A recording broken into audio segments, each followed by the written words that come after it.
You know, I'm an autistic self-advocate, but I'm not, formally affiliated with anyone. I'm not, trained or deployed by any group to do activism and fulfill specific organization goals. I'm just saying stuff because I feel like it. I didn't run this past the Autistic Politburo or anything. So if you don't hear from me again after this video, it's because I got thrown in the Autistic Gulag. And yes, that does exist. It's called Tumblr. My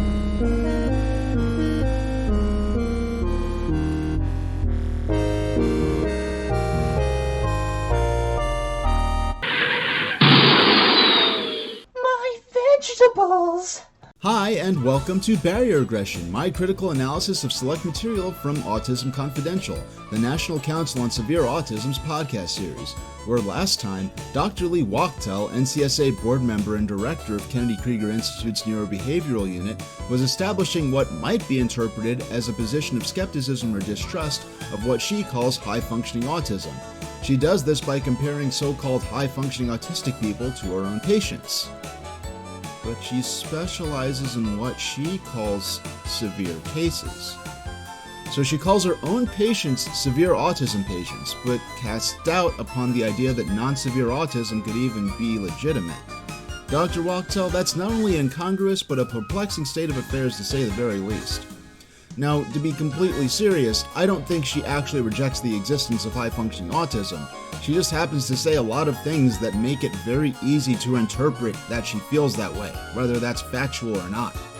In my line of work on the Neurobehavioral Unit over the 20 years that I've been in the field, autism still represents individuals who are very impaired, the vast majority of whom have concomitant intellectual disability, minimal to no language, very significant comorbidities, whether those are psychiatric, medical, genetic, or combined, and who are going to require significant supports for the rest of their life, will never live independently, earn a living wage, run for office, drive a car, do any of those things, and certainly not attend university. But I think outside of my inpatient unit... Yes, exactly. Outside of your inpatient unit. Dr. Wachtel, the door of your inpatient unit, that as I understand specializes only in what you call severe cases, is not the boundary line between true disability and fake disability. I'm not trivializing the struggles faced by your patients and their families by saying that, and if you think I am, that either reflects an excess of imagination on your behalf, or perhaps a critical lacking of it. Will never live independently, earn a living wage, run for office, drive a car, do any of those things, and certainly not attend university. But I think outside of my inpatient unit, what I've started to see in society at large is not only an explosion in the number of people who are not only diagnosed with autism by professionals, but also self-diagnosed and have adopted autism almost as a form of an identity. Since it happens that Dr. Wachtel just uttered what we can trust to mean professional diagnosis of what she would call high-functioning autism, and did so in the same breath as self-diagnosis and what she calls adopting autism as an identity, now's as good a time as any moment to highlight this. Aside from the fact that these people seem very eager to discredit the notion that disabled communities and subcultures have existed generations prior to the emergence of online social media out of sheer necessity for survival, and that communities are institutions in which identity and a sense of belonging due to shared characteristics that can be described using specific words is naturally an essential element. It really happens that throughout the remainder of what I'll cover in Barrier Aggression, in terms of their willingness to accept disabilities of strangers as legitimate, Jill Escher, Dr. Wachtel, and Dr. Lopez Arvizu, and other NCSA allies will repeatedly describe the clinical diagnosis of relatively higher functioning autism as being tantamount to an amateur self-diagnosis in which someone has allegedly, arbitrarily, and facetiously adopted autism as a trendy identity option. Now, for the purpose of my current Barrier Aggression video series, which mainly concerns this podcast episode, I personally have no position concerning the validity or lack thereof of self-diagnosis of autism, because even if my opinion on that topic might have mattered elsewhere, it certainly would not matter here or now, because for the purpose of the position Jill and her friends are establishing, they seem to believe that professional diagnosis of what they call non-severe autism and amateur self-diagnosis of autism are equally invalid in terms of discussion in public policy concerning autism and neurodevelopmental disability. You don't need to endorse the concept of amateur self-diagnosis of autism to find that position highly questionable, especially if you find the involvement of licensed professionals to be essential in terms of an individual's deservingness to receive support and accommodations. And have adopted autism almost as a form of an identity. When presumably non-disabled people like Dr. Wachtel speak of identity linked to disability as though implying obvious probable cause to question the sincerity of those people's intentions in discussing their difficulties, it coincides with this present climate in which the mere phrasing of "I identify as blank" is highly politically loaded and used as a punchline in and of itself in a way to discredit people who discuss struggle of any kind related to atypical life experiences. But the reality is that many people with disabilities are obligated to identify themselves using clinical labels merely to request the opportunity to be included within the non-disabled world.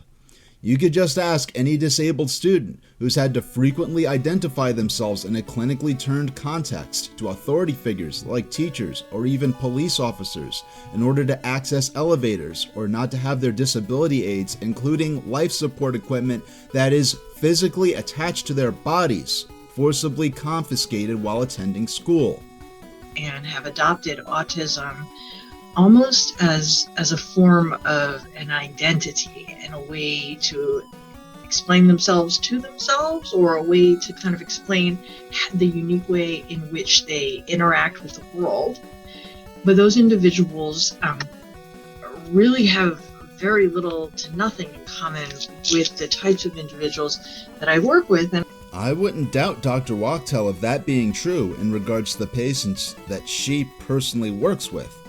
My objection is that Dr. Wachtel seems to be using that fact to dismiss or debunk the status of total strangers as actually being autistic, when the reality is that Dr. Wachtel will never fail to mention that she specializes only in what she describes as severe cases of autism. You can't say that vegetarians don't exist because you're the manager of a steakhouse and only serve people that love to eat meat. But of course, that's not an ideal example at all, since disability is of course not a choice in the way that dietary preference is. Anyway, I'm not faulting Dr. Wachtel specifically for working with people who need more help. I'm against the implication that only patients exactly like her own could possibly deserve any help. I'm not against the National Council on Severe Autism having a discussion specifically about how to help their own severely disabled patients and family members. I'm against them having a discussion on how to evict everyone else from semantic spaces of disability they want to wall off as their personal property. And yes, this podcast episode will eventually deteriorate into a strategy session about how these NCSA members and allies could push for descriptions of what they call non-severe autism to actually be removed from future versions of the DSM, which would certainly lead to the withdrawal of insurance eligibility and access to accommodations many ASD patients on all support levels depend on, and also discredit us socially to detractors who are already targeting clinically diagnosed relatively higher functioning autistic people as alleged fakers, along with others who aren't even arguably high functioning by NCSA standards. But those individuals really have very little to nothing in common with the types of individuals that I work with. And I think you alluded to some of the early research on autism, that the types of patients that I work with are very much along the lines of those for whom autism is a significant impairment and certainly like a disability. Once again, she's using the phrases significant impairment and disability to describe her own patients in a way that implies that other autism patients outside of the severe category are not significantly impaired or disabled, when not only does the DSM-5, which the NCSA disapproves of, disagree with that, but the old DSM-4, which the NCSA seems to have gotten this concept more correct, that document also disagrees with that. As I've said before, significant impairment, disability, disturbance, however taboo some may find those words due to their pathological implications, the fact that those specific terms are used in clinical literature to describe even people who are among the least severely impacted within what is now called autism spectrum disorder lends credibility to the deservingness of people that this neurodevelopmental description have to their support needs to be taken seriously, even while still being among those who require the least intensive services and solutions, which even among the mildly effective could include the need for sensory adaptive equipment, social skills training, special education, service animals, and many kinds of ongoing therapy just to start with, even though friends and allies of the NCSA have suggested that high-functioning people are interfering with those services being distributed to people who really need them. The types of patients that I work with are very much along the lines of those for whom autism is a significant impairment, and certainly like a disability. But we found ourselves in a really unique time in 2023, and I think this is like kind of burgeoned maybe over the last decade in terms of issues related to disability and identity, and then the DSM widening kind of the scope of autism to this spectrum where like one word can refer to things along a huge spectrum. You could be way out on the right side of the spectrum and way out on the left side of the spectrum and really have like nothing in common, but still get that same diagnosis. I need to make one thing explicit if in case I haven't throughout my series thus far. Critics of high-functioning autism frequently talk about the DSM-5 widening the number of people that have the word autism in their diagnostic title to mean that they widen the definition of autism to include people that wouldn't have been eligible for any disability status prior to the DSM-5. In other words, people that were previously considered totally normal suddenly got disability status and the title of being autistic out of nowhere. That's literally not true.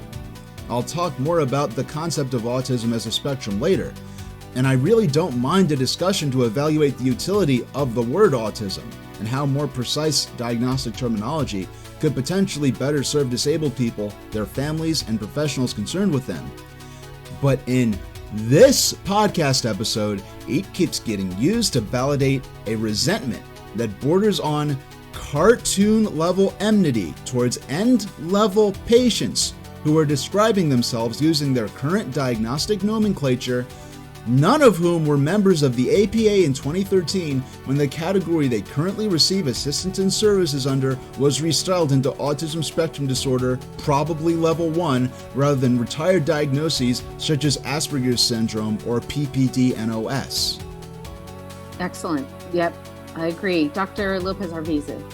Oh, I think very, very similarly. So in Dr. Wattel takes care of the inpatient world. My world is all outpatient. And I serve patients that are pretty much in every, stop of that spectrum.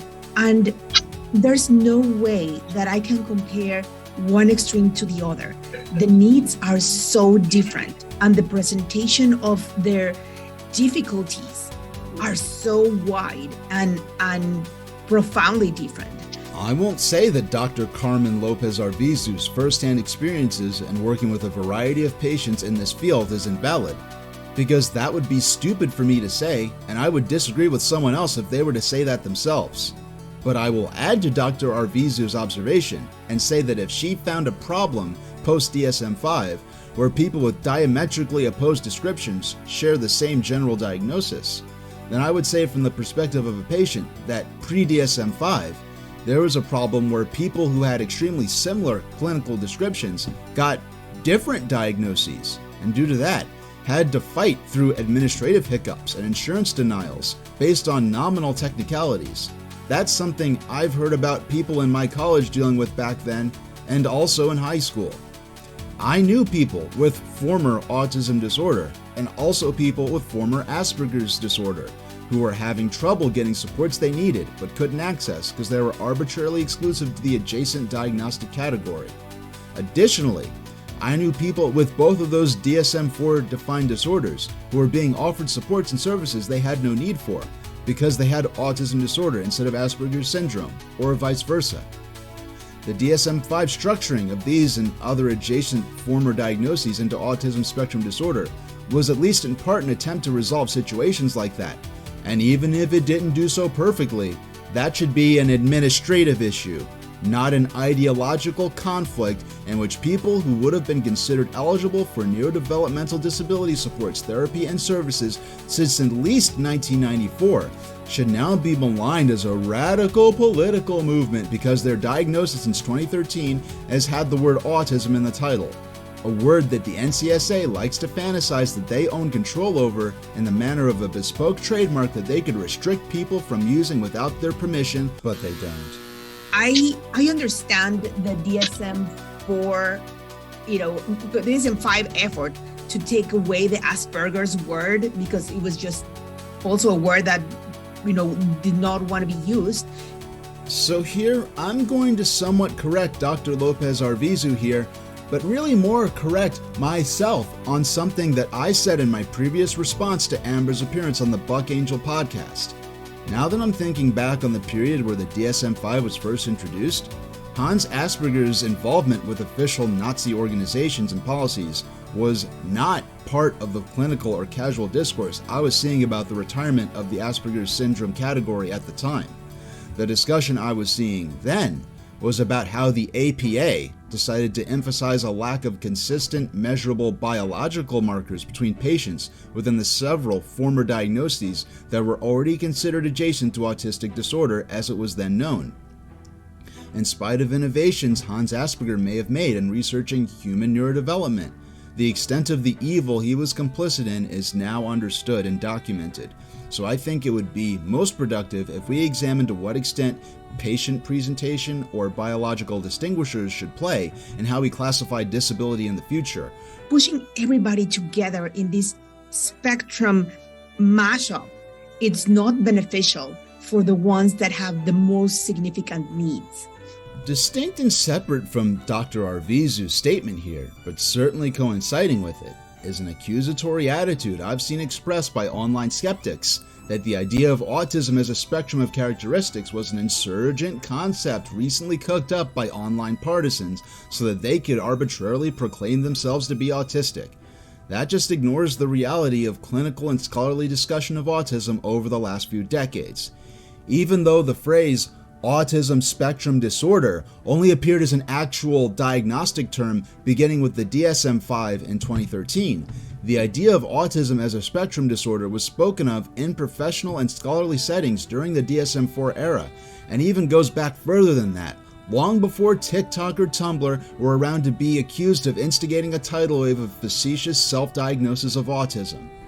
As I mentioned in part 3 of my series, Jill has this certain boilerplate rant she likes to go on about how absurd it is that the autism spectrum disorder diagnosis could possibly include people like me, as well as people like her children. It's a turnkey talking point that she revs up on demand that misrepresents the underlying principles of a spectrum disorder to depict it as a patent absurdity to those who know nothing about these healthcare issues. And from what I've seen, this signature tirade of hers is like her opening signature chess move. It really identifies her style of argument, and it really works best when she's either saying it as the host of a show that she's in full control over while it's surrounded by her supporters, or when she's a guest panelist on a non-autism related podcast and being trusted by the host as an autism expert. So let's fast forward. Here we are today. And we're in this mess where this one word is supposed to do so much heavy lifting that it means, kids like mine who are nonverbal and have capacities of maybe toddlers or preschoolers to somebody who is a PhD, to somebody who is a doctor, to somebody who is a lawyer, right? To somebody for whom autism is a challenge, right? But not really a developmental disorder or neurodevelopmental disorder. But then what you have is this insane world where my son and daughter are lumped into the same disorder as these online people on Twitter who are like, or TikTok, who are like, look at me flapping. Yes. I'm so autistic. It's like, there's no real like Venn diagram overlap between like my kids and these TikTok people. So obviously something has to be done to create greater clinical clarity. And I mean, I think this has been one of the great debacles of autism, right? That, you know, people who are cognitively, have strong cognitive abilities, strong communication abilities, strong adaptive abilities, but have kind of social quirks, are in the same category, the same diagnostic category as my kids who are nonverbal and function like at a preschool level. And like, that's a problem. It's absurd. It's not just a problem. I mean, it's violently absurd. It's radically absurd. Yeah, in those environments which are opportune to Jill, it doesn't take much for her to present herself as an expert who can be trusted to explain to outsiders how the word autism has been distorted by radical, politically motivated ideologues to include these obviously non-disabled people. But watch what happens when Jill tries that shit as a guest on the podcast of a doctor that is not an ally of the NCSA and has no agenda to wrest the word autism from those who Jill thinks have wrongfully anointed themselves with it by being professionally diagnosed by clinicians to begin with. you do have some people who are very quirky socially and, have some slight sensory and behavioral challenges. And they might be diagnosed with autism. They might be fully functional, independent adults. They might have college degrees. They might have successful careers. They might be married. They might have children. But they might be given the same diagnosis as my nonverbal children who can't read, who can't write, who can't talk, who can't play with toys, who lack almost any abstract thought. Yeah. So it's this absurd overbreadth of the autism definition. So the people at that very, very high end of autism who are super privileged, right? They want their autism, they kind of see their autism as all autism. They seem blinded to the vast heterogeneity and the vast, really, dysfunction in the large part of the autism community. So there's that, the overbreadth. Number two, I think, by the way, Jill, just to interject real quick, we do talk about a spectrum. We typically we recognize. I mean, certainly in my office, in my interaction with my colleagues, we do recognize that there is a vast spectrum of autism. Is that what you're talking about? You're talking about that spectrum is too big to really. Maybe these people who are, quote, autistic are really, should they have a different name? Yes, that's what I'm referring to. Holy shit. Like, really, like in as gracious and as gentle a manner as he possibly could have, Jill, he shut you the fuck down for challenging the legitimacy of autism patients he considers valid in addition to what the NCSA might call severe cases. And not only that, he had to hand you the opportunity to reframe your concerns in a manner that could actually lead to constructive conversation about disability terminology. From my personal perspective, I think that you might have even realized that he was trying to stop you, so you leveraged your verbal momentum to talk over him, hoping that he'd forget. But no, he persisted until he was able to interrupt you in a way that you could not ignore.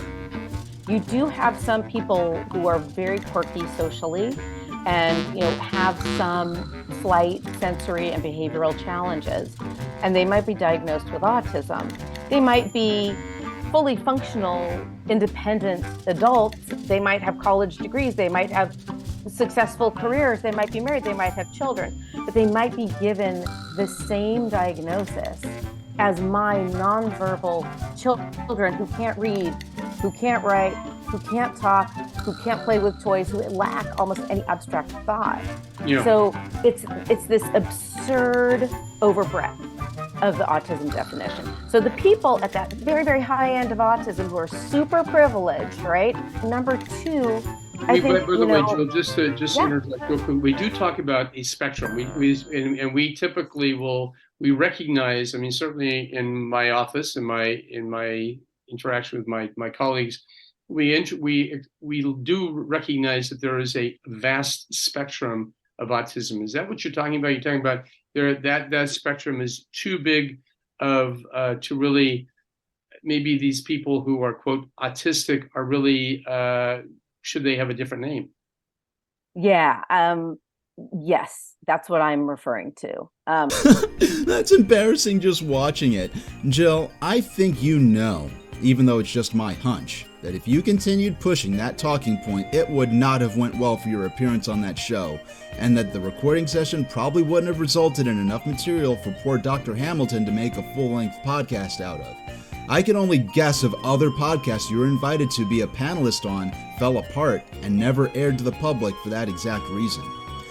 I think you also know, Jill, that Dr. Hamilton is not a neurodiversity partisan, nor is he an autism trivializer, nor is he an autism revisionist. Separate from that, he certainly is not an agent of the Autism Self-Advocacy Network ASAN, and he's definitely not a cell operative of Naturally Autistic Anka. Dr. Hamilton brought you on his show because he sees you as credible in promoting awareness of the crisis facing autistic people that the Lancet Commission's administrative terminology proposal would describe as profoundly autistic. Dr. Hamilton spoke glowingly of your accomplishments in leading multiple autism advocacy groups. He praised your direct work in providing cost-accessible housing for autistic people with the most high support needs. He applauded your philanthropic efforts regarding funding for autism research in sectors commonly underfunded. But the second you deployed your pre-packaged rant that encourages skepticism and contempt not only of the scientifically accepted fact of autism as a spectrum disorder, but of autistic people who could do things your own children can't, he actually directly intervened to stop you from using his platform to spread actual bullshit that causes real-life autistic people, including his own potential patients, to be accused of appropriating the struggles of others. And what do, Jill, upon realizing that your shit won't work on Dr. Hamilton? You immediately pivot to your plan B, which is, instead of criticizing diagnosed autistic people, you instead suddenly start complaining about undiagnosed people who report to have characteristics and experiences aligned with those that the DSM-5 describes autistic people as possessing. Should they have a different name? Yeah, yes, that's what I'm referring to. And sometimes a lot of these people who are autistic are self-diagnosed. Some of the people who are most vocal, right, in the autism community have just the slightest traces of autism as far as I can tell. It's just not at all comparable. There's like no overlap in the Venn diagram with what my children have. So it's really frustrating. Another reason is sort of this popular media narrative, that, the good doctor really popularized this idea of autism as, something quirky or, kind of a special gift, a superpower, that kind of thing. So people get fed this a lot, and they often don't see the realities of autism.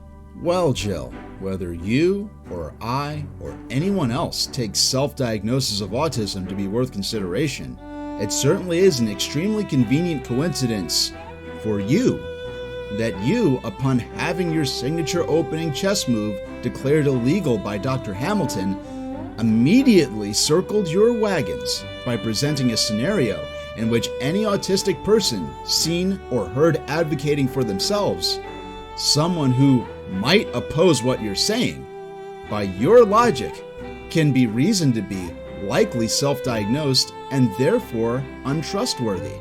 Should they have a different name? Yeah, yes, That's what I'm referring to. And sometimes a lot of these people who are autistic are self-diagnosed. Some of the people who are most vocal, right, in the autism community have just, the slightest traces of autism as far as I can tell. Yeah, Jill, it's really interesting how once Dr. Hamilton literally interrupted you to stop you from ranting about the existence of diagnosed autistic people other than those most like your kids, you suddenly became concerned about, I don't know, self-diagnosis of autism? You didn't seem ready to speak about that a moment earlier. It is once again as though you and your friends at the NCSA perceive clinical diagnosis of relatively high-functioning autism and self-diagnosis of autism without professional involvement to be equally invalid. As for your appearance on Dr. Hamilton's podcast, Jill, it seems to me that if you didn't have the savvy to back off of that initial line of discussion, that interview would not have went on much longer. And I just want to congratulate yourself in forcing Dr. Hamilton to damage control for you on the fly in order to prevent you from using his podcast as a toilet for your mental feces, because the fact that he was able to halt and redirect you in so smooth a manner that he was able to salvage the discussion early on and get a full-length podcast episode out of your appearance on his show is, in my opinion, a testament to his real-time crisis management skills. Anyway, that's neither here nor there. I'm just making a side observation about how both you and your buddy, Dr. Arvizu, sometimes seem to reject the concept of autism as a spectrum disorder, based on your words. Pushing everybody together in this spectrum mashup, it's not beneficial for the ones that have the most significant needs. Deep in the DSM-4 era, before my diagnosis would have had the word autism in the title, before what Dr. Lopez Arvizu calls a spectrum mashup, I remember receiving support in the resource room of my public school special education program, in which I was getting some of the same services as classmates I'd easily expect the NCSA to consider moderately or severely autistic, some of whom were nonverbal, some of whom I expect will need far more extensive help in their daily affairs than I will ever be able to make use of. Even when autism disorder and Asperger's syndrome were separate diagnoses, the support needs between relatively higher and lower functioning people within those categories could have significant overlap. But the most intensive and invasive services I received were some of the mildest and least intensive or invasive services they received. The needs are so different, and the presentation of their difficulties are so wide and profoundly different. So I understand the DSM-4, Repeating myself a bit, but I can trust that Dr. Arvizu is speaking in good faith from her own experiences as a doctor. But in my experience receiving support and services as a public school student, let alone in college, before the so-called spectrum mashup, there could once again be significant overlap between those very differently presenting disability patients, even when we were just children with no possible interest in claiming disability titles for internet clout, unless there was a version of TikTok on AOL 2.0 that I could run on the computer that I had at home at the time I was diagnosed at a university. Look at that thing. I learned to type on that thing, and that absolutely changed my life and transformed my ability to function in a classroom setting back then. That thing was dope as fuck. There are 3 support needs levels in autism spectrum disorder under the DSM-5, but even within those levels, there can be significant variation. What I'd like to know is why is it often the case that these critics of high-functioning autism make this into what appears to be a conflict between ASD1, who they typically say are too high-functioning or to be legitimately autistic or disabled, and ASD3, who they depict as truly autistic and worthy of that title and the, associated political social capital of disability. ASD2 seemingly just gets written out of the equation, and it feels to me like critics of high-functioning autism frequently assume that autistic people they feel sympathetic towards are ASD3 and truly disabled, and that autistic people they don't feel sympathetic towards are ASD1 and therefore thriving in privilege while being hyper-capable and posing as autistic.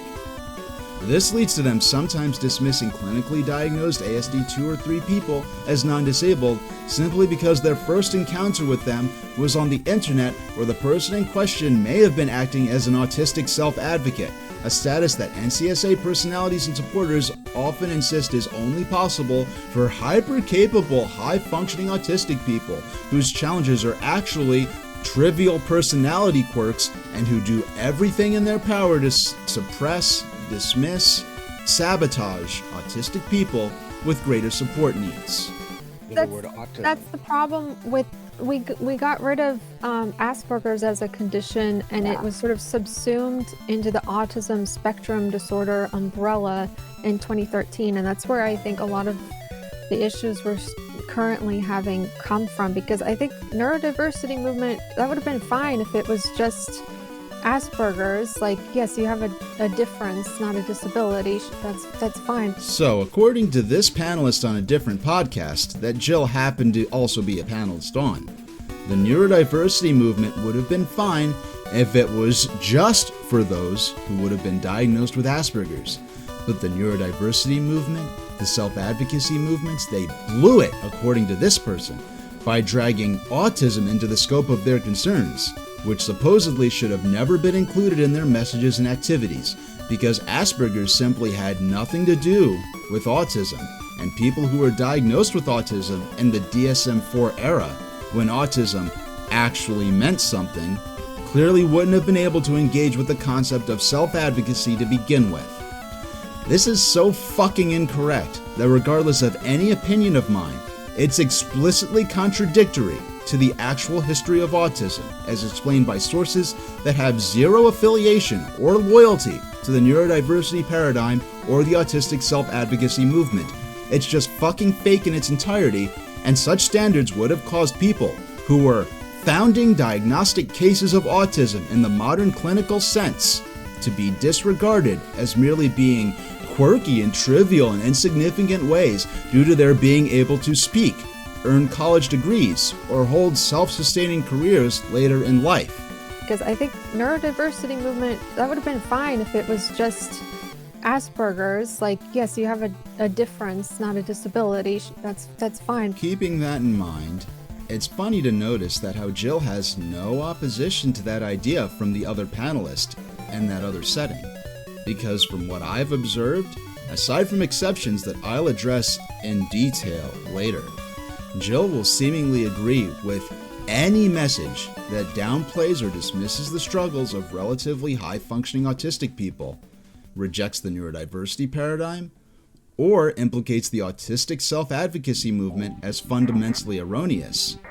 But later, in this episode of primary concern to me in my video series, Jill and her friends are going to explicitly indict autistic self-advocacy and neurodiversity for supposedly not only ignoring autistic people with the most significant needs, but actually actively trying to erase and exclude higher support needs autistic people, so that the higher functioning autistics with their newfangled, trivialized, quirky autism can dominate the popular consciousness and leave real autistic people to be erased from public visibility.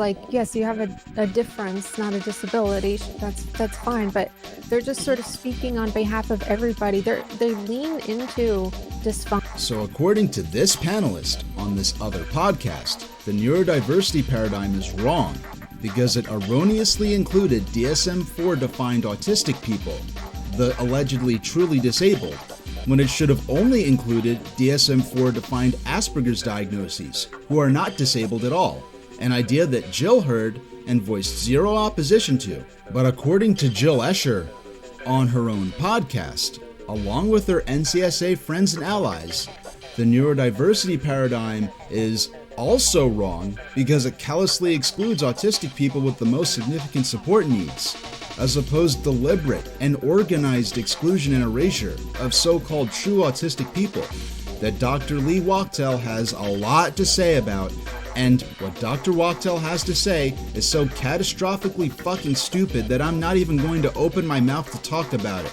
at least not yet. I think that we're stuck in the United States with like skewing reality for a lot of fantasy on many levels, and at some point that like needs to stop. Particularly when it comes to, you know, it's just the whole thing of like fighting for equality and equity and like equal rights for everybody. It's like I always say, you cannot fight for like you know, racial equity and like spout anti-Semitism at the same time. That's incongruous, and if you act like that, you're just a hypocrite.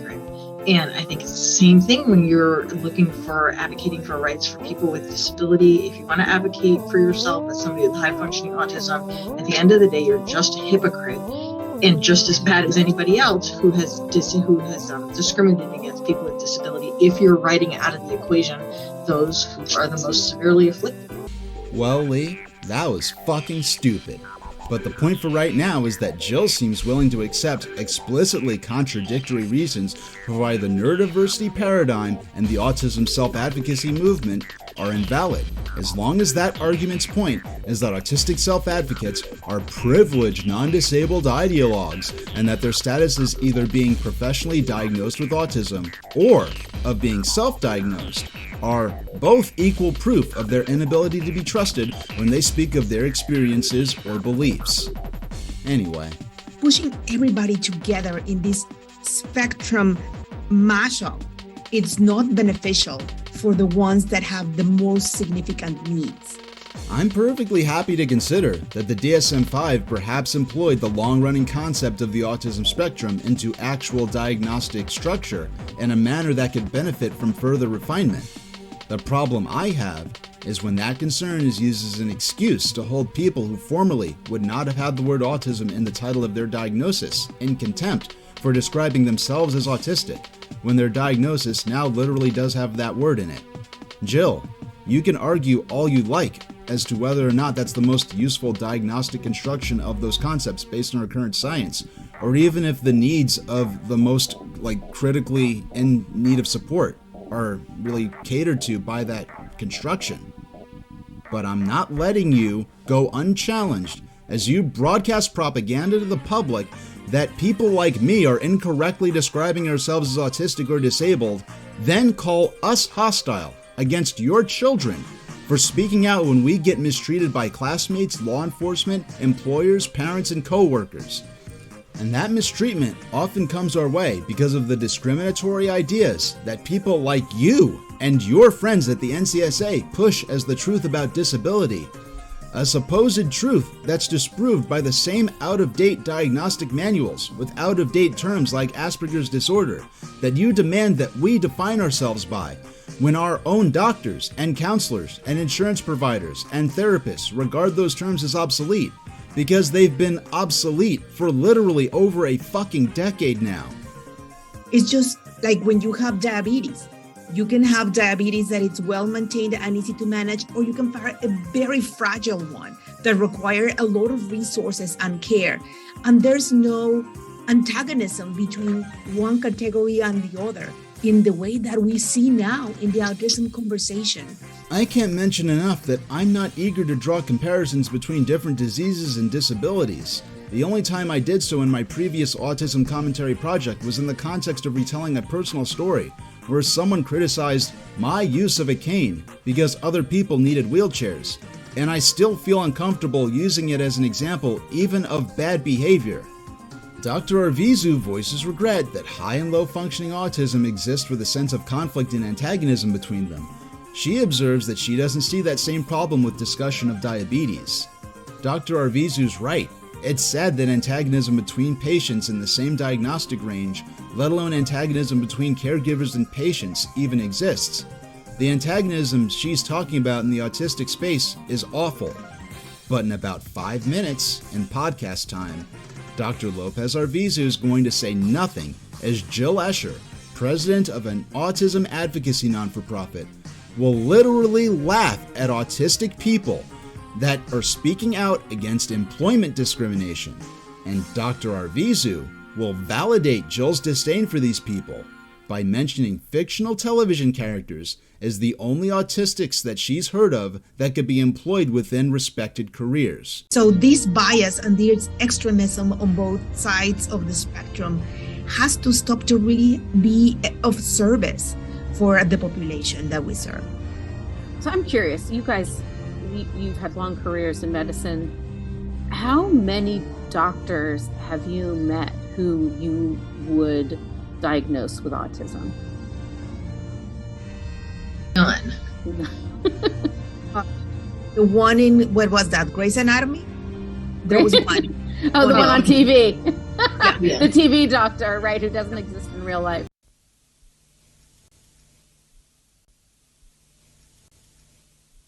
Fuck you! Whatever chicken or the egg game anyone wants to waste time playing as to where this senseless culture of conflict between autistic self-advocates and the parents and professional caregivers of autistic children originated from. The National Council on Severe Autism, under Jill Escher's leadership, has needlessly aggravated the situation by challenging the disability status of strangers that she perceives as privileged compared to her own children and the patients of the panelists, while pretending that their indignation meeting against end-level autism patients is actually a constructive conversation about the utility of diagnostic and administrative terms that they say high-functioning autistic people refuse to meet them in the middle to have a sane, sensible discussion about. How the fuck does the NCSA expect so-called higher-functioning autistic people to meet them in the middle for a civilized conversation when their president and board members like Dr. Wachtel not only reject our diagnoses and reject our neurodevelopmental disability status, but respond to an article about clinically diagnosed autistic people speaking out against workplace discrimination by comparing those people to anti-Semite racists who share the genocidal ideology of Adolf fucking Hitler, who in addition to the industrialized murder of millions of Jews, Romani, homosexuals, and political opponents, also ordered the mass slaying of disabled people with phenol injections, including people that Hans Asperger himself described as autistic psychopaths. Now, I'm not saying that these NCSA people are heartless. I'm just saying that they act as though they have sewage pumps in their left chest. These are the kind of assholes that would lock people out of a hospital because they don't look injured enough, and then accuse them of disrespecting the struggles of the ill when they start passing out on the street from blood loss. Hey kid, you're a stupid little fucker. Disabled people deserve parents willing to fight for them, and a world that can be fierce and unfair at the best of times to those who are most capable of fending for themselves.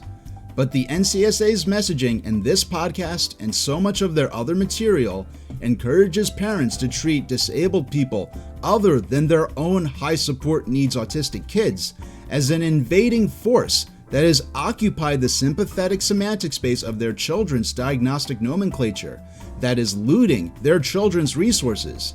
Meanwhile, many of the disabled people being pointed to with mistrust were native to that space before these other people's children were born, and in many cases, before the parents of those children were born, leading to what some might call a perplexing state of affairs, where if I were to post candid footage of my own sincere autistic behaviors on Facebook or TikTok or YouTube, autism attack moms like Amber from Buck Angel's podcast are liable to call me out as an irreverent, autism-appropriating kid mocking the struggles of her autistic son when I was diagnosed at a university before Amber was even born. All these other kids, older kids, do this. Kids with autism, why it's such on a rise. Kids with Asperger's, all these kids on TikTok, and these kids could write on the internet. All of these kids who are like, oh, I'm neurodivergent because it's cool. You have kids who obviously don't even understand. Do you think these kids have some form of autism that are doing this? Yeah. It's because it also makes me so mad, Amber, that these kids are getting away with this stuff. And you fucking can. Anyway, I think we are seeing more and more of the ability of some individuals to speak very strongly about their feelings about the diagnosis and the past definitions and past implications. But you're doing that, Dr. Lopez Arvizu. That's exactly what you and your friends are doing in this podcast. the three of you are speaking very strongly on your feelings about the autism diagnosis and sharing your opinions about past definitions of the diagnosis, going back to the 1970s. There's nothing wrong with that. I'm doing it too, but at least I'm aware of that fact. I think we are seeing more and more of the ability of some individuals to speak very strongly about their feelings about the diagnosis and the past definitions and past implications, and kind of almost canceling anyone that has a different opinion now that we are in the new, modality of canceling people that we disagree with. We'll get into this later, but it seems to me like these three have a very faulty concept of what does and does not constitute cancellation, or censorship, as it was formerly known among non-dumbasses. And this very podcast, these NCA panelists are going to literally treat the ability for someone to publish an opinion contrary to their agenda as an act of bias and cancellation against them if they happen to be autistic. Almost canceling anyone that has a different opinion now that we are in the new, modality of canceling people that we disagree with. Regarding cancellation, action to cancel those, wishing to cancel those on a Explicit kind of erasure, kind of exclusion and marginalization. How extreme and weird, very, very strong neurodiversity bias. That is what bias is. It is the bias that we need to start talking about bias. Carmen and I are probably a lot more willing than others to speak the truth, but many people are not because they don't want to be canceled. Now, there's an old saying: if you tell a lie that's big enough and you tell a lie often enough, eventually people will come to believe it. You are starting to sound like a crazy dumbass that just makes shit up so that you can have your way, which generally is considered a negative characteristic for someone to have. Are you saying bad things about me? Yes. Almost canceling anyone that has a different opinion now that we are in the new, modality of canceling people that we disagree with. So it has limited the ability to have an open conversation and kind of be collaboratively working together instead of being so antagonistic. That's what it has become, a very antagonistic conversation instead of a collaborative effort. Open conversation, collaborative effort. Really, these people are fucking full of themselves. It is incredible. They have no self-awareness. They're like angry dogs barking at themselves in a mirror. I can't believe I already have to ask, again, what kind of open conversation or collaborative effort do these people possibly think they can have with autistics when the only definition of an autistic or disabled or impaired person that they're willing to accept is one who is unable to cognitively or vocally engage with such a conversation, and anyone who is able to cognitively engage with that conversation or communicate with these ideas are people that, according to the NCSA, aren't disabled and therefore hold an invalid viewpoint that reflects an agenda to suppress the truly autistic. But as we will see, exceptions can be made. If an autistic person happens to be totally on board with the NCSA's agenda and also explicitly rejects the identity of being an autistic person, even if they were clinically diagnosed with autism and otherwise describe themselves as being functionally impaired, to the point of serialized hospitalizations and being evaluated for potential assignment of a service dog. Outside of those who are loyal to the NCSA, there are non-disabled people who do collaborate with disabled self-advocates. And people like these assholes frequently dismiss them as having capitulated to a radical agenda hatched by perfectly functional identitarian ideologues that are seeking to set back progress for real disabled people. And the extent to which the NCSA accuses that collaboration against allegedly real autistic people of going gets pretty deep. A very antagonistic conversation instead of a collaborative effort. Yeah. I want to emphasize one thing that Dr. Lopez mentioned regarding cancellation. I think that unfortunately, what we've seen amongst individuals who would be more on the end of the high functioning autism, who don't have language impairment or intellectual disability, is a sad, almost immediate knee-jerk reaction to cancel those on the more severe end of the autism spectrum. People with intellectual disability and language impairment are in the autistic self-advocacy movement, but their involvement is frequently dismissed and ignored by critics, whose main complaint against the autistic self-advocacy movement is that it supposedly excludes the more significantly disabled among us.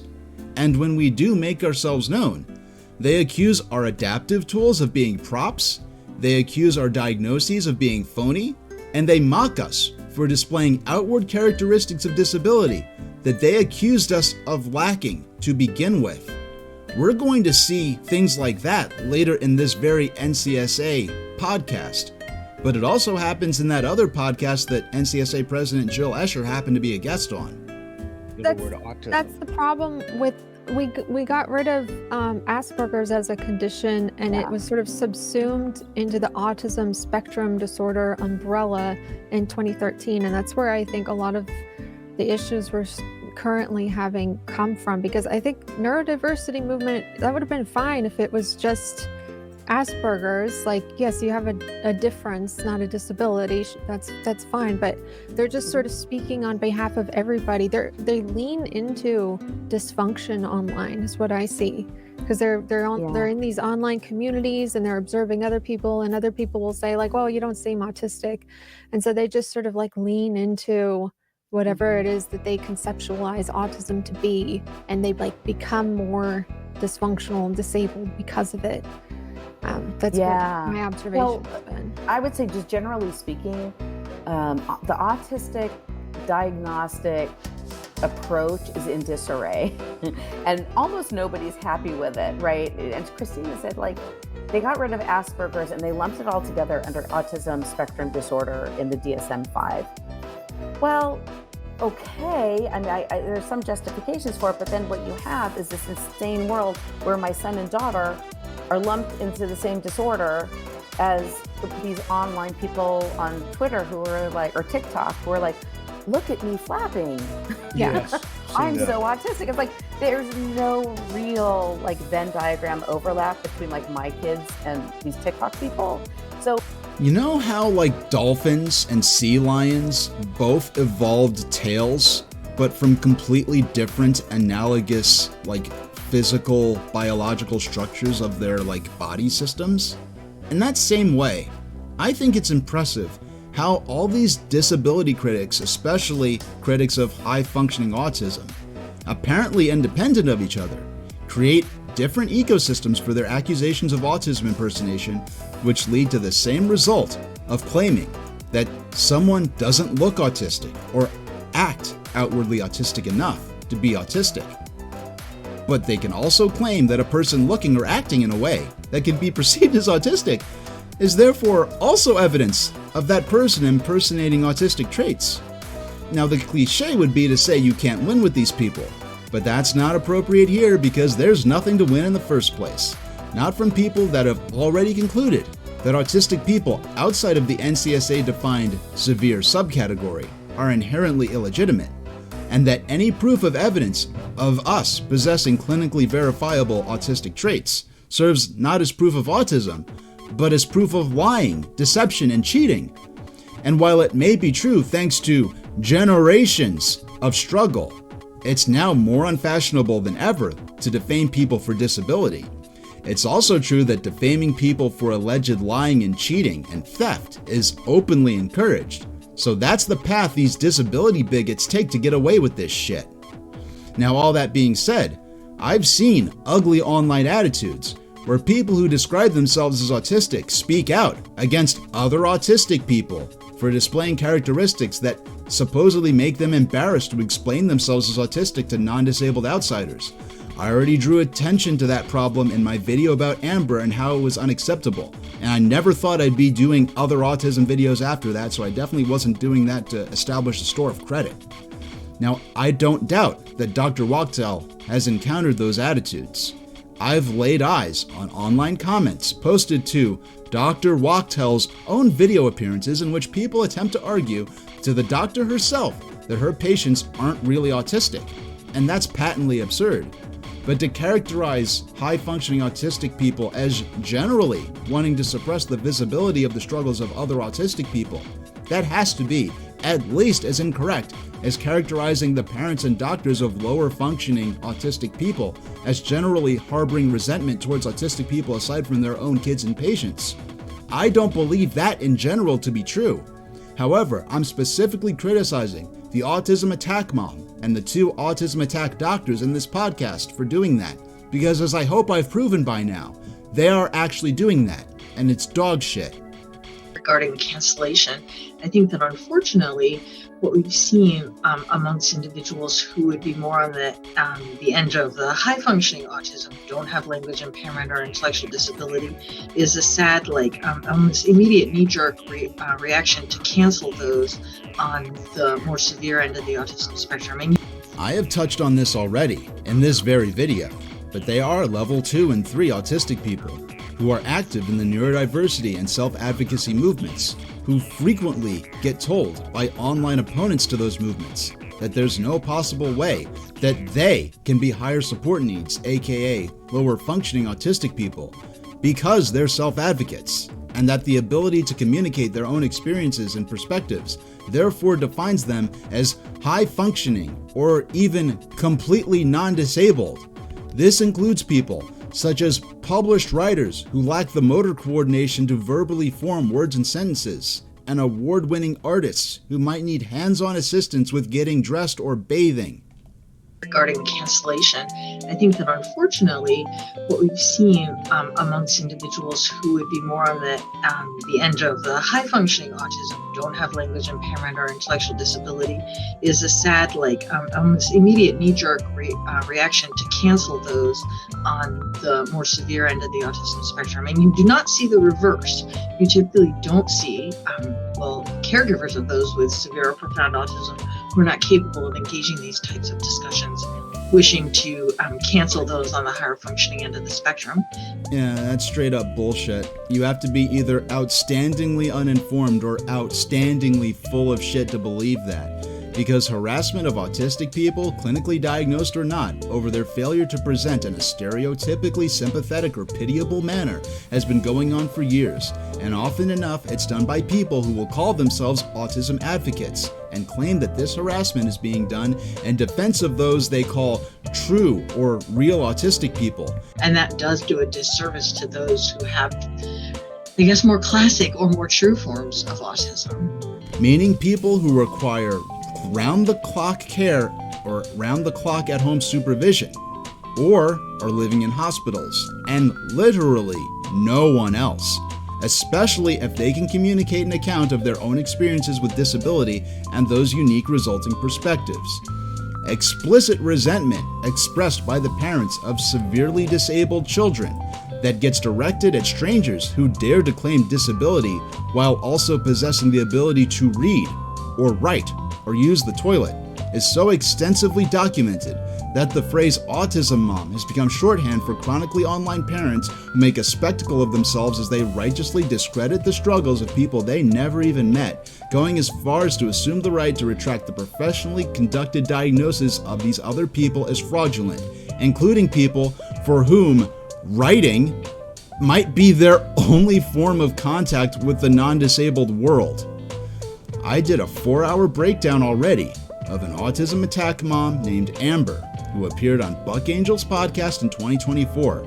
She was either radically misinformed about autism in spite of claiming to be an advocate, or she felt justified to say whatever she wanted about autism to make disabled people who were less severely in need of support than her own autistic son seem like disability fraudsters doing it for online clout.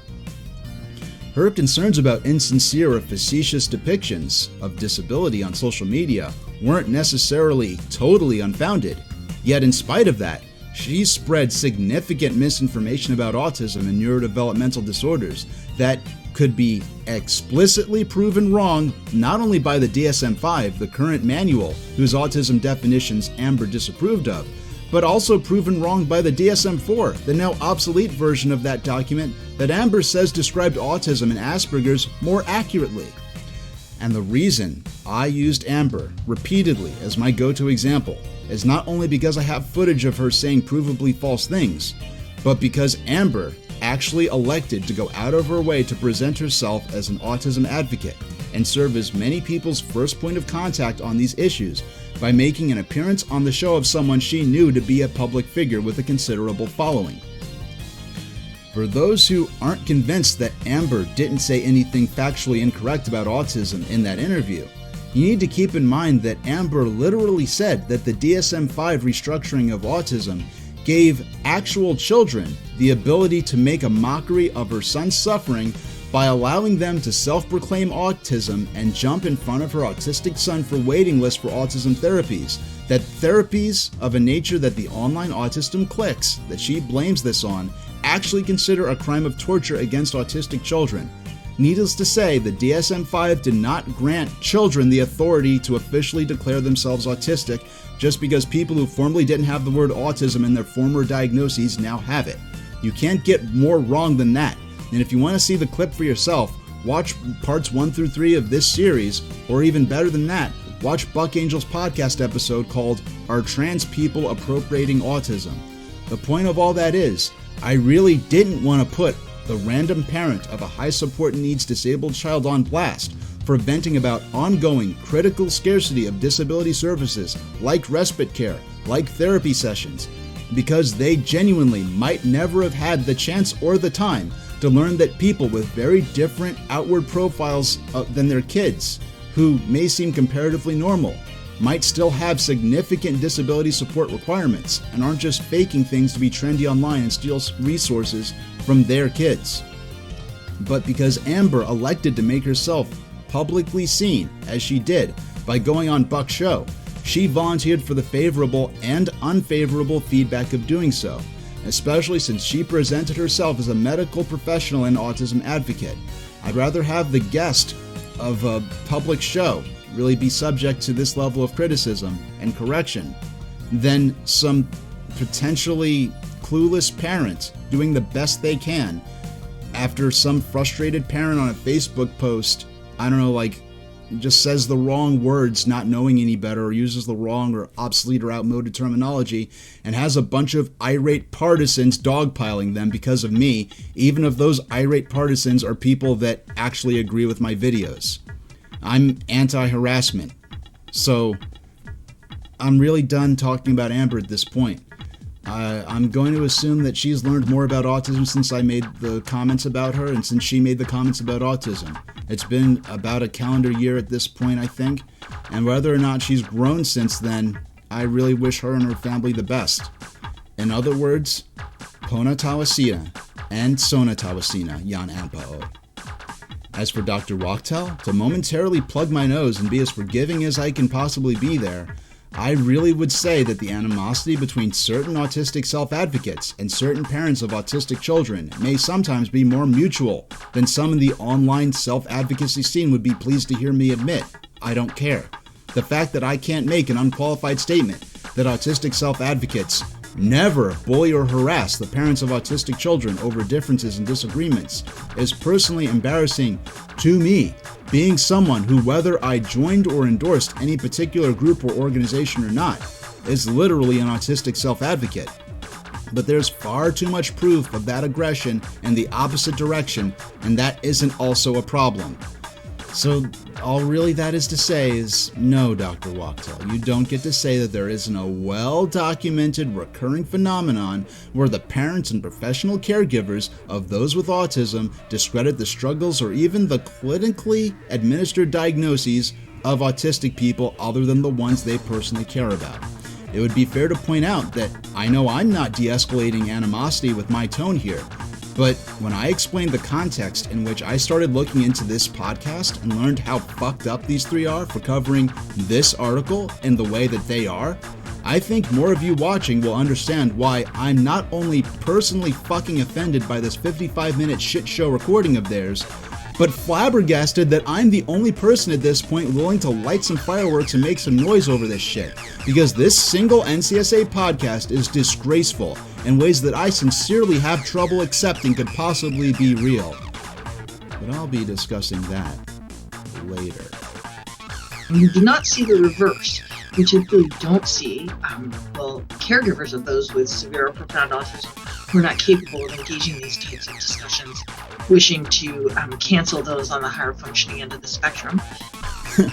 Yeah, I refuse to engage with that concept. It's fundamentally invalid. When 6 minutes from this point in the podcast recording of the NCSA, Dr. Gaiman Wachtel is going to be doing exactly that herself, while she exhibits absolutely no self-awareness of her doing so. But the problem is, I don't think Dr. Wachtel could see that for the paradox that it is. Because to me, from her perspective, I think her dismissal of the professionally conducted diagnoses of people she thinks too successful to have a disability diagnosis isn't an act of contempt or aggression, but her merely exhibiting the courage to speak the truth and confront them for bullying her and her patients by having the audacity to exist in the autism space to begin with. And that does do a disservice to those who have, I guess, more classic or more true forms of autism. Amongst a lot of professionals, I think that Carmen and I are probably a lot more willing than others to speak out, speak the truth.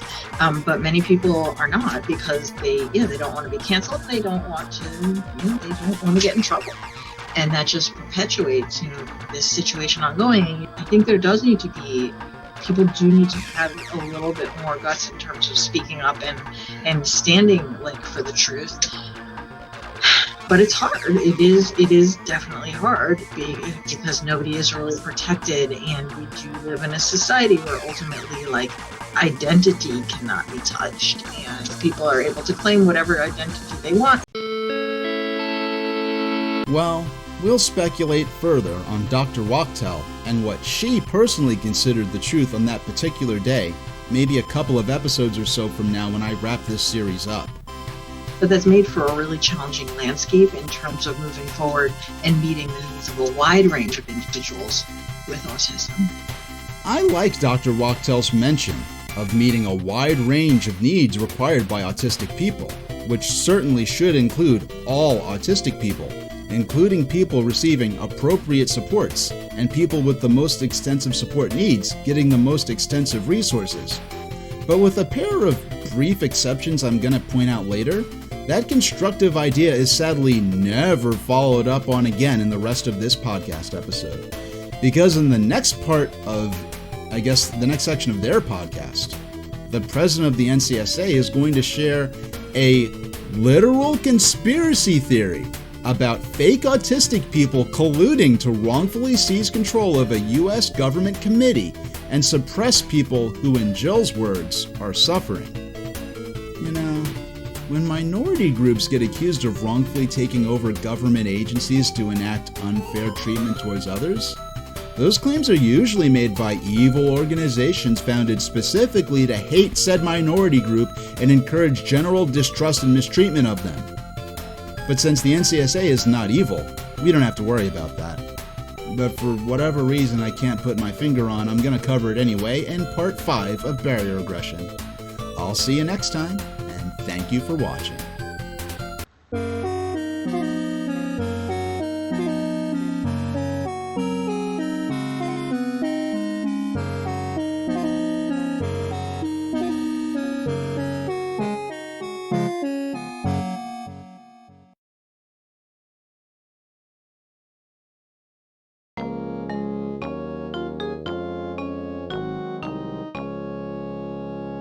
You know what I don't get about these people?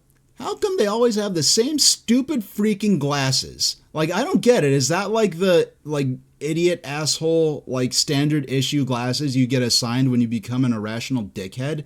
I mean, I wouldn't trust anyone who wears glasses like that, especially this guy. This guy has not only been impersonating me on the internet, he's been commissioning artwork of me and using my appearance without my written express consent. At this point, I'd say anyone who has glasses like these people need to disappear, reappear, and get a big bag of money. Oh, come on, it worked for Nostalgia Critic.